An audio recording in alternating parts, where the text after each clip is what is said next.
ஏதாவது சாப்பிட்டாதான் உங்க உடம்புல கொஞ்சமாவது தெம்பு இருக்கும். ஏய் சுதா, எனக்கு எதுவும் வேண்டான்னு நான் உங்ககிட்ட தெளிவா சொல்லிட்டேன்ல. அதுக்கப்புறமா ஏன்டி இவனை கூட்டிட்டு வந்த? இவன் சொல்லிட்டானா நான் மனசு மாறிடுவேனா? என் பேச்ச இவன் கேட்க மாட்டானா? இவன் பேச்ச மட்டும் நான் கேட்கணுமா? அம்மா அம்மா சொன்னா புரிஞ்சுக்கோங்கம்மா. உங்க வயிற காய போட்டீங்கன்னா உங்க உடம்பு தான் பாழாகுமே தவிர வேற எதுவுமே நடக்க போறது கிடையாது. மாத்திரை போடுறதுக்காவது அட்லீஸ்ட் கொஞ்சமாவது சாப்பிடுங்கம்மா. மா, இவ்வளவு நேரம் மாத்திரை போடாம இருக்கிறது நல்லதே கிடையாது. ஒரு நாள் மாத்திரை போடலன்னா நான் ஒண்ணு செத்துற மாட்டேன். அப்படியே நான் செத்து போனாலும் எல்லாருக்கும் நல்லதுதான். அம்மா, என் புருஷன் உடம்புக்கு முடியாம இருக்காரு. நான் பெருசா நம்பினேன். என் பையனும் இதை ஏமாத்திட்டான். இனிமே நான் உயிரோட இருந்து என்னத்தை சாதிக்க போறேன்? அம்மா, என்னம்மா பேச்சு இதெல்லாம்? நீங்க பேசுறது கொஞ்சமாவது நியாயமா இருக்கா? அம்மா, கல்யாணத்தை தவிர உங்க வார்த்தையை மீறி நான் எதுலயுமே நடந்துகிட்டதே கிடையாது. அதான்டா நீ செஞ்ச பெரிய தப்பு. 4 தடவை சரின்னு சொல்லிட்டு 4 தடவை எதிர்த்து பேசியிருந்தா எனக்கு எதுவுமே தெரிஞ்சிருக்காது. ஆனா நான் என்ன சொன்னாலும் நீ தலையாட்டின. எல்லாத்தையும் மறு வார்த்தை பேசாம நீ ஏத்துக்கிட்ட. அப்போ இந்த கல்யாணத்துல நீ என் பேச்ச கேப்பேன்னு நான் நம்பினேன்டா. அந்த நம்பிக்கையில தான் நான் கல்பனாவுக்கு வாக்கு கொடுத்தேன். ஆனா அதை நீ காப்பாத்தல. ஒவ்வொரு தடவையும் கல்பனாவோட சேர்த்து என்னையும் நீ அசிங்கப்படுத்திருக்க. இன்னைக்காவது நான் ஆசைப்பட்ட மாதிரி உங்க கல்யாணம் முடிஞ்சிரும்னு நினைச்சேன். அதை கெடுக்கிறதுக்காக அவன் கர்ப்பம்னு நாடகம் ஆடினா. நீ அதுக்கு உடந்தையா இருந்து அவன் நினைச்சதை சாதிக்க வச்சுட்டல்ல. அவ முன்னாடி நான் தோத்து போய் நிக்கிறதுல உனக்கு அவ்வளவு சந்தோஷம் தானே? என்னம்மா வெற்றி தோல்வின்னு பேசுறதுக்கெல்லாம் இதுல என்னம்மா இருக்கு? அவ அத அப்படித்தான்டா பாக்குறா. உன் பொண்டாட்டியா ஏன் மருமகளா நிரந்தரமா இந்த வீட்டுல தங்கணும்னு அவ திட்டம் போட்டிருக்காடா. அவளோட சுயரூபம் புரிஞ்சுதானே அவளை வீட்டை விட்டு துரத்தின. என்னையும் மீறி அவ இந்த வீட்டுக்குள்ள நுழைஞ்சிட்டாளேடா. அவளை வெளியே அனுப்புற மாதிரி அனுப்பி திரும்பவும் இங்கேயே வர வச்சிட்டல்ல. 2 பேரும் கூட்டு சேர்ந்து என்ன தோக்கடிச்சிட்டீங்களேடா. நீ மட்டும் கொஞ்சம் தெளிவா இருந்திருந்தேன்னு வச்சுக்க, இது எதுவுமே நடந்திருக்காதுடா. அப்பவே அவளை வெளியில விரட்டி இருக்கலாம். ஆனா பெத்தவளை விட இடையில வந்து அவதான் உனக்கு முக்கியமா போயிட்டா இல்ல? அதனாலதான் அவளுக்கு ஆதரவா பேசி என்ன அசிங்கப்படுத்திட்ட இல்ல? என் வீட்லயே என் பையன் முன்னாடியே கூனி குறுகி நிக்கிற மாதிரியே பண்ணிட்டாளே. அதுக்கப்புறமும் எனக்கு எப்படிடா சோறு தண்ணி இறங்கும்? பட்டினி கடந்து சாகணும்னு தானடா தோணும். பெருசா சாப்பிட சொல்லி வந்துட்டான்.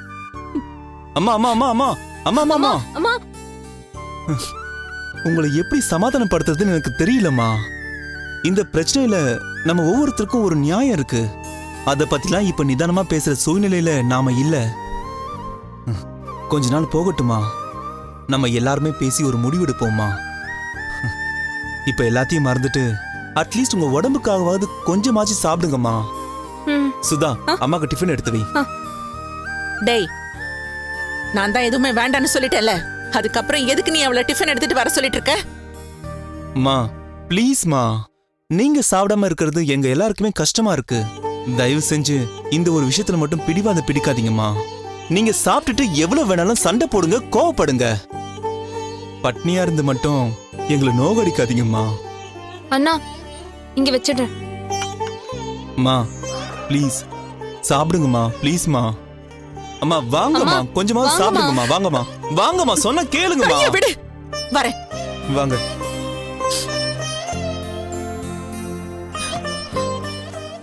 சாப்பிடுங்கம்மா.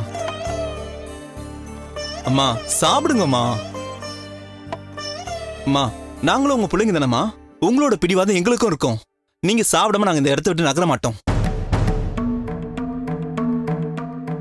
சரி, நான் சாப்பிடுறேன். ஆனா நீ நான் சொல்றத கேட்கணும். என்னம்மா சொல்லுங்கம்மா. ரஞ்சிதாவை பார்க்கறதுக்காக இனிமே நீ மாடிக்கு போக கூடாது, சரியா? அம்மா ஏய், பேச்சு எனக்கும் இவனுக்கும் தானே. நீ வாயை திறக்காத.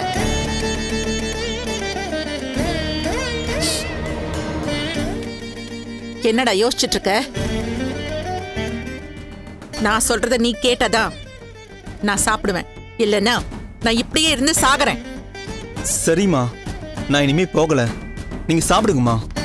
ஒரு பேச்சுக்கு சொல்லிட்டு எனக்கு தெரியாம நீ அவளை போய் பார்க்கலான்னு நினைக்காத.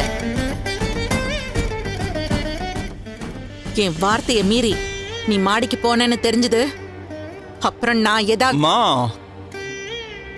நான் போக மாட்டேன். நீங்க சாப்பிடுங்கம்மா. என்ன நம்புங்கம்மா. நீங்க சாப்பிடுங்க. சாப்பிடுங்கம்மா. சுதா அந்த பிளேட் எடு. அம்மா கை கழுவுங்கம்மா. கழுவுங்கம்மா.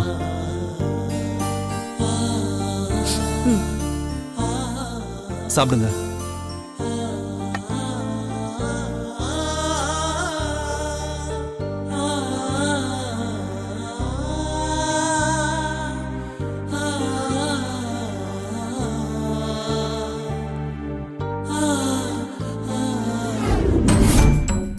அண்ணா, ம் அம்மா கிட்ட ஏன்னா அப்படி சொன்ன? சுதா, அம்மாவை சாப்பிட வைக்க எனக்கு வேற வழி தெரியல, அதான் அப்படி சொன்னேன். அப்படின்னா நீ ரஞ்சிதாவை பார்க்காம இருந்துருவியா? அது எப்படி என்னால பார்க்காம இருக்க முடியும்? அம்மாவுக்கு தெரியாம எப்படியாவது ஏதாவது சமாளிச்சுட்டு வர வேண்டியதுதான். நீ ஒன்னும் யோசிக்காத, வா போலாம்.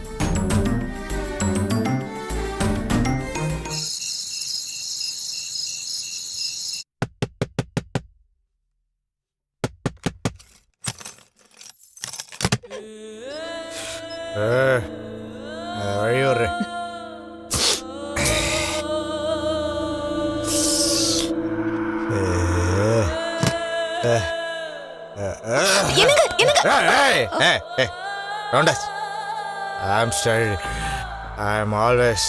நீங்க எவ்வளவு ஸ்டடின்னு பார்த்தாலே தெரியுது. வழக்கத்தை விட இன்னைக்கு ரொம்ப ஓவரா குடிச்சிருக்கீங்க போல இருக்கு. ஏதாவது பார்ட்டியா இல்ல ப்ரமோஷன் இல்ல salary ஹைக்குன்னு ஏதாவது சந்தோஷமான விஷயமா? அப்படிலாம் ஒன்றும் இல்லை. ஃப்ரெண்ட்ஸ் தான் நிறைய ஊற்றி கொடுத்துறாங்க. போய் சொல்லாதீங்க. நீங்க அளவுக்கு அதிகமா குடிச்சதுக்கு காரணம் ரஞ்சிதா தானே?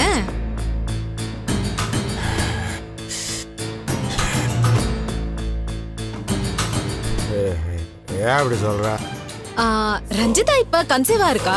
பொறக்க போற அவங்க குழந்தைதான் அருண் குடும்பத்தை சமாதானப்படுத்தி அவளை ஏத்துக்க வைக்க போகுது. அந்த சந்தோஷத்துல தானே இப்படி அளவுக்கு மீறி குடிச்சிட்டு வந்திருக்கீங்க.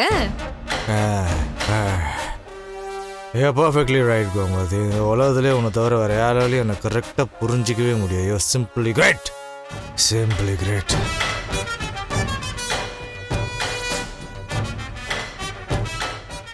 எனக்கு முன்னாடி உன்னை முழுசா புரிஞ்சுக்கிட்டவ என் தங்கச்சி தாண்டா.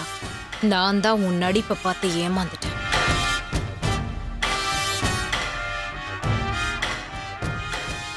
என்னம்மா யோசிக்கிற? என் தங்கச்சி சந்தோஷம் தான் பெருசுன்னு நினைக்கிறீங்களே. உங்க நல்ல மனசு யாருக்குமே வராதுங்க. உங்களை சந்தோஷப்படுத்துற மாதிரி நான் ஏதாவது செய்யணுமே. நிறைய மிளகுத்தூள் வெங்காயம் எல்லாம் போட்டு ஆம்லெட் செஞ்சு தரட்டுமா? ஒன்றும் வேணாம்.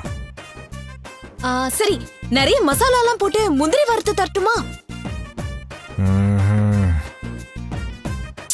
என்னங்க நீங்க எதை கேட்டாலும் வேணாம் வேணாம்னு சொல்றீங்க. உங்களுக்கு நான் ஏதாவது இப்ப செய்யணுமேங்க. நான் தான் ஏதோ வேணாம் சொல்றேன்ல. நான் நிறைய சாப்பிட்டு வந்துட்டேன். இதுக்கு மேலே ஏதாவது உள்ளே போச்சுன்னா வாமிட்டு தான் எடுத்து தொலைவேன். அப்புறம் உனக்கு தான் கஷ்டம். எதை சாப்பிட்டாலும் வாந்தி எடுக்கிறதுக்கு நீங்க என்ன ரஞ்சிதா மாதிரி மசக்கையாவா இருக்கீங்க? மசக்கா பிரெக்னன்ட் புள்ள தாச்சி கன்சீவ். இது தவிர வேற டாபிக் இல்லையா உனக்கு பேசுறதுக்கு? என்னங்க ஏன் இவ்ளோ டென்ஷன் ஆகுறீங்க? எவ்வளவு தடவை சொன்னாலும் சலிக்கிற விஷயமாங்க. நீங்களும் என் கூட சேர்ந்து சந்தோஷப்படுவீங்கன்னு தான் சொன்னேன். இப்படி கோவப்படுறீங்க ஏங்க? அவ கன்சீவா இருக்கிறது உங்களுக்கு பிடிக்கலையா? சீ சீ சீ சீ சீ அப்படி இல்லைம்மா. அதை பற்றியே பேசிகிட்டு இருந்தான்னா அவளை திருஷ்டி பட்டுரும்ல. சாரி, நான் அந்த டென்ஷனில் தான் அதை கத்திட்டேன். இதாங்க இந்த அக்கறை தாங்க உங்ககிட்ட எனக்கு ரொம்ப பிடிச்சதே. அவ என் தங்கச்சியா இருந்தாலும் நான் கூட இப்படி எல்லாம் யோசிக்கவே இல்லைங்க. ஆனா நீங்க யோசிச்சிருக்கீங்க. அது எப்படிங்க எல்லா நேரமும் அவளை பத்தி மட்டுமே யோசிச்சுட்டு இருக்கீங்க? என் தங்கச்சி மேல உங்களுக்கு அவ்வளவு அன்பு இல்லங்க? அந்த அன்பெல்லாம் உள்ளே வச்சிருந்தா போதுமாங்க? எல்லாருக்கும் தெரியற மாதிரி காட்ட வேணாமா? இப்போ என்னதான் பண்ணுன்ற? ரஞ்சிதா உண்டா இருக்கான்னு தெரிஞ்சு போச்சுல. நாம தம்பதியா போய் அவளுக்கும் அருணுக்கும் வாழ்த்து சொல்லலாங்க. குழந்தை நல்லபடியா பொறுக்கிறதுக்கு ஆசீர்வாதம் பண்ண வேணாமா? நமக்கு இன்னொரு கடமையும் இருக்குங்க. ரஞ்சிதா புகுந்த வீட்டுல போய் செட்டில் ஆயிட்டா.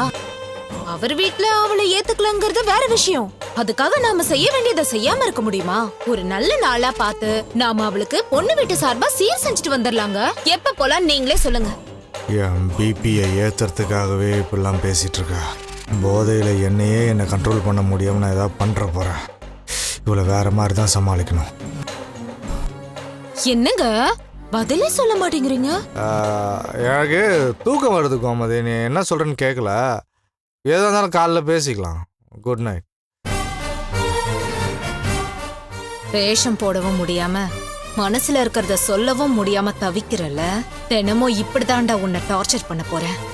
எவ்வளவு நாளைக்கு தான் நீ நடிக்கிறேன்னு நானும் பாக்குறேன்.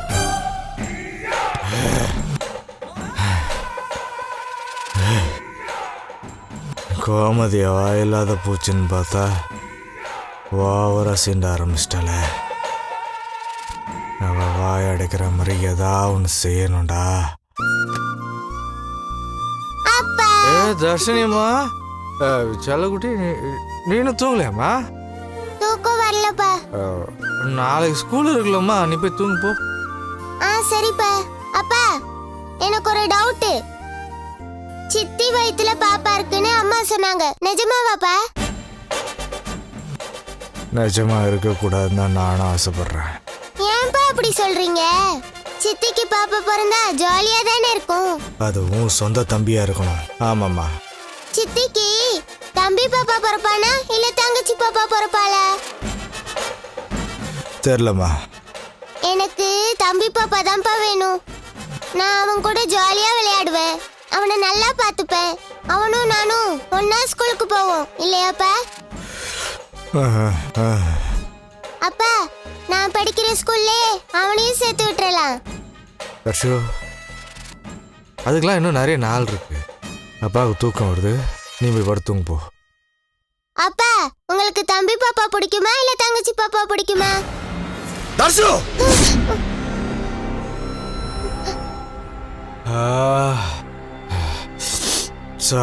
சாரி செல்லம். அப்பா ரொம்ப டயர்டாக இருக்கு செல்லம். எதாக இருந்தாலும் காலைல பேசிக்கலாமா? அப்பா கொஞ்சம் ஃப்ரீயாக விடுமா ப்ளீஸ்மா. சரி, நீ போய் தூங்க.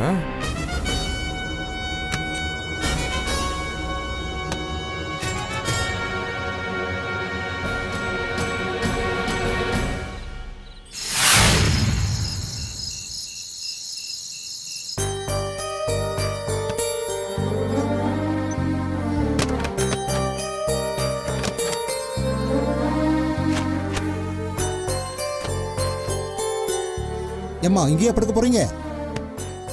ஏன் இந்த இடத்தையும் நீங்களே எடுத்துக்க போறீங்களா? நாங்க என்ன ரோட்லயா போய் படுக்கிறது? அவசரப்பட்டு நீ பேசுற. உங்க ரூம்ல வந்து படுங்கன்னு சொல்றதுக்காக தான் நான் இங்க வந்தேன்.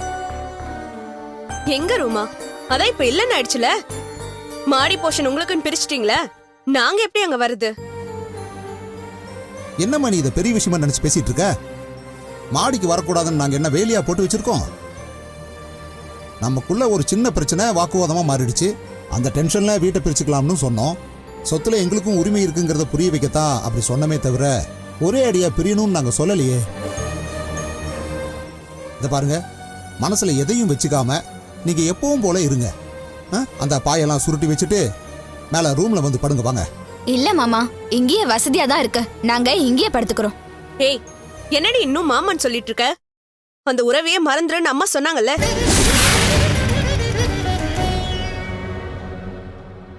வித்யா, அக்கா அன்னைக்கு கோவத்துல சொன்ன வார்த்தை அது. அதை நீ இவ்வளவு சீரியஸால எடுத்துட்டு பேசாத.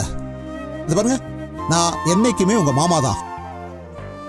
உங்களை நான் என் பொண்ணு மாதிரி தான் பார்க்கறேன். பாருங்க, அக்காவும் மாமாவும் உங்களை எப்படி வளர்த்தாங்களோ அப்படித்தான் நானும் உங்களை தூக்கி வளர்த்தேன். ஏதோ ஒரு சண்டை வந்துட்டதால அந்த உறவே முடிஞ்சிருச்சுன்னு அர்த்தம் இல்ல. நாங்க அப்படிதான் நினைக்கிறோம். அம்மா எப்படி சொன்னாங்கன்னு எங்களுக்கு தெரியாது. மத்தவங்க மாதிரி எங்களால அவங்க உத்தரவை மீற முடியாது. எங்களை தொந்தரவு பண்ணாம போயிடுங்க. ஏய் பட்ரி, அப்பவே தூக்கம் வருதுன்னு சொன்னல, எதுக்கு தேவையில்லாம பேசிட்டு இருக்க? வித்யா, நான் சொல்றது கொஞ்சம் புரிஞ்சுக்கோமா. குடும்பம்னா சின்ன சின்ன சண்டையெல்லாம் இருக்கத்தான் செய்யும். அதுக்கப்புறம் சரியாயிடும். பெரியவங்க நாங்கெல்லாம் இருக்கோம்ல. எங்க கோபம் டென்ஷன் எல்லாம் குறைஞ்சதுக்கு அப்புறம் நாங்க சமாதானம் ஆயிடுவோம். நடந்ததெல்லாம் நினைச்சு நீங்க குழப்பிக்காம மேல வாங்க. நீங்க கூப்பிட்டோன்னே ஓடி வர அளவுக்கு நாங்க ஒண்ணும் மானம் கெட்டு போய் இல்ல. எங்களுக்கும் சூடு சொரணை எல்லாமே இருக்கு. வித்யா, நீ சின்ன பொண்ணு. என்கிட்ட இவ்வளவு கோபமா பேசுற அளவுக்கு இங்க எதுவுமே நடந்துடல. ரஞ்சிதாவை இங்க தங்க வைக்கத்தான் நாங்க இந்த ஏற்பாட்டெல்லாம் செஞ்சோம். மற்றபடி இந்த வீட்டை பிரிக்கணும்னுலாம் நாங்க நினைச்சதே கிடையாது.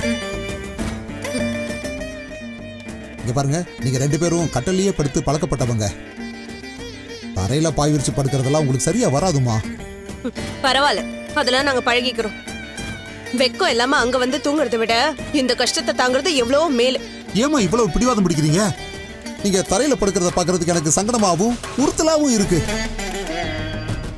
இத பாருங்க, நீங்க வழக்கமான இடத்துல படுத்தாதான் உங்களால நிம்மதியா தூங்க முடியும்.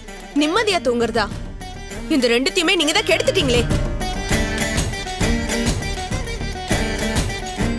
சித்ரா, வித்யாவுக்கு நீயாவது சொல்லி புரிய வைமா. போதும், ரொம்ப உருகாதீங்க.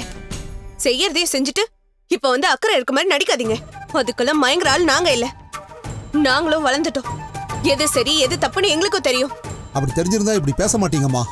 உங்க மேல இருக்கிற அக்கறையில தான் நான். போதும் மாமா, தூங்குற நேரத்துல வந்து டார்ச்சர் பண்ணாதீங்க. காலையில எழுந்திருச்சு நான் ட்ரைனிங் போகணும். தயவு செஞ்சு இடத்த காலி பண்ணுங்க. சும்மா வந்து நோய் நோயின்னு பேசிட்டு இருக்காதீங்க. ச்சே, நீயாவது புரிஞ்சுப்பேன்னு நினைச்ச சித்ரா. என்னங்க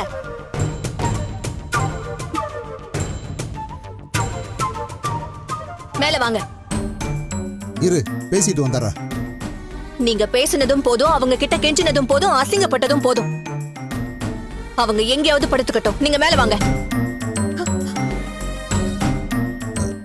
இல்ல சிம்ரன், நான் கொஞ்சம். ஏங்க, அவங்களுக்கு மட்டும்தான் மான ரோஷன்லாம் இருக்கா? உங்களுக்கு இல்லையா? நம்ம பொண்ணுங்களாச்சேன்னு இவங்க பேசின பேச்செல்லாம் மறந்துட்டு இவ்வளவு தூரம் இறங்கி போய் கூப்பிடுறீங்க. அத பத்தி கொஞ்சம் கூட மதிக்காம எடுத்தெறிஞ்சு பேசிட்டு இருக்காங்க. நீங்களும் எதுக்கு கெஞ்சிட்டு இருக்கீங்க? இங்க பாருங்க, நாம எந்த தப்பும் பண்ணல. யார்கிட்டயும் கெஞ்ச வேண்டிய அவசியமும் இல்ல.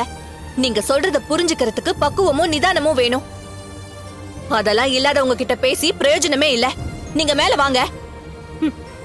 அதான் உங்க வீட்டுக்காரம்மா உத்தரவு போட்டாங்களே, போங்க. சிம்ரன், ஒரு நிமிஷம். இப்ப நீங்க வர போறீங்களா இல்லையா?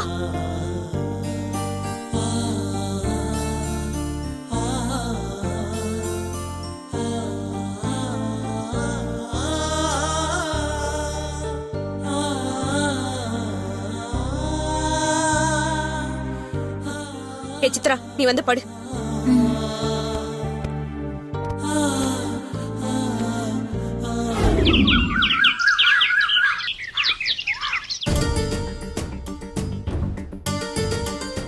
என்னங்க, தட்டுங்க கதவை. யாருங்க? வர இருங்க. வா ரஞ்சிதா, ஆமா. உள்ள வா. இனிமே நீ இந்த ரூம்ல தான் தங்க போற. சந்தோஷம் என்ன தானே? சிம்ரன், அப்ப இந்த வீட்டுக்கு வாடகைக்கு வந்தா இப்ப இந்த வீட்டுக்கு மருமகளா வந்திருக்கா. சந்தோஷத்துக்கு கேட்கவா வேணும்? ஏய், நீ வாடகைக்கு வந்தப்ப மாடியில வெளியில இருக்க போர்ஷன்ல தானே வந்து தங்குன. இப்ப எதுக்கு இங்க வந்த? ஏய், ரஞ்சிதா வீட்டோட சொந்தக்காரி. அவ எங்க வேணா தங்குவா. அத கேட்க நீ யாரு? உனக்கு என்ன உரிமை இருக்கு? இந்த வீட்டோட மருமகங்கிற உரிமை எனக்கு இருக்கு. நடக்காத கல்யாணத்தை நம்பி நீ மருமகன் சொல்லிட்டு தெரியாத. ரஞ்சிதாக்கு கல்யாணம் முடிஞ்சு அவ இந்த குடும்பத்தோட மருமகள் ஆயிட்டா. இது ஏன் வீடுன்னு சொல்லிக்கிற உரிமை ரஞ்சிதாக்கு தான் இருக்கு. சித்ராவும் வித்யாவும் இந்த வீடு எங்களுக்கு சொந்தம்னு சொல்றதுல கூட ஏதோ ஒரு நியாயம் இருக்கு. ஆமா, நீ எந்த சம்பந்தமும் இல்லாம சொந்தம் கொண்டாடிக்கிட்டு இருக்க? உனக்கெல்லாம் கொஞ்சம் கூட வெக்கமாவே இருக்காதா? நான் ஏன் வைக்கப்படணும்? ஒரு டிராமா கல்யாணத்தை வச்சு நீங்க தான் இவள மருமகன்னு சொல்லிட்டு இருக்கீங்க. ஆனா அத்தை எனக்கு தான் அந்த இடத்த கொடுத்துருக்காங்க. இது அருணோட வாழ்க்கை. இதுல அண்ணியோட முடிவை விட கூட வாழ போற அருணோட முடிவு தான் முக்கியம். அவன் ரஞ்சிதா பக்கம்தான் நிப்பான்னு உனக்கே தெரியும்.